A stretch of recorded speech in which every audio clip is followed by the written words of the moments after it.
Merespons kasus penyiraman air keras ke aktivis, Menteri Hak Asasi Manusia Natalius Pigai mengecam tindakan tersebut. Pigai menegaskan bahwa tindakan kekerasan dalam bentuk apapun tidak dapat dibenarkan dan harus ditindak secara tegas melalui proses hukum yang objektif. Sudah kecam, tidak boleh. Tidak boleh membiarkan premanisme hidup di negara ini. Dan tidak boleh pernah melakukan kekerasan apalagi menyiram air panas kepada semua rakyat Indonesia. Ya, kita mengalami surplus demokrasi, tapi tidak boleh ada kekerasan terjadi kepada siapapun termasuk aktivis dan civil society. Kasus penyiraman air keras ini juga mendapat atensi Presiden Prabowo Subianto. Ia menegaskan kasus penyiraman air keras terhadap aktivis merupakan tindak kejahatan serius. Ia mendorong kasus itu diusut tuntas hingga ke aktor intelektual. Prabowo pastikan tidak akan ada perlindungan bagi pelaku, sekalipun jika terbukti ada keterlibatan aparat negara. Ini terorisme, iya kan? Tindakan biadab harus kita kejar, harus kita usut. Harus kita usut. Siapa yang nyuruh? Siapa yang nyuruh? Siapa yang bayar?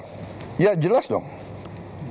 Yang berseragam tidak akan dilindungi, tidak akan ada impunitas. Tidak akan. Bapak menjamin itu, Pak? Saya menjamin.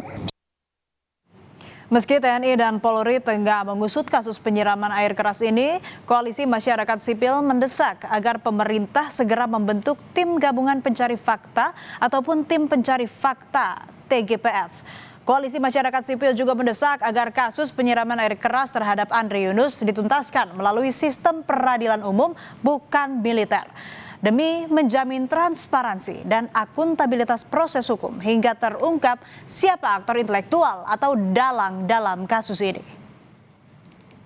Pemerintah Indonesia melalui Presiden Republik Indonesia untuk segera membentuk tim gabungan pencari fakta independen yang dibuat berdasarkan konsultasi bersama dengan masyarakat sipil serta menjamin adanya proses yang transparan, imparsial, dan akuntabel untuk mengungkap percobaan pembunuhan berencana ini.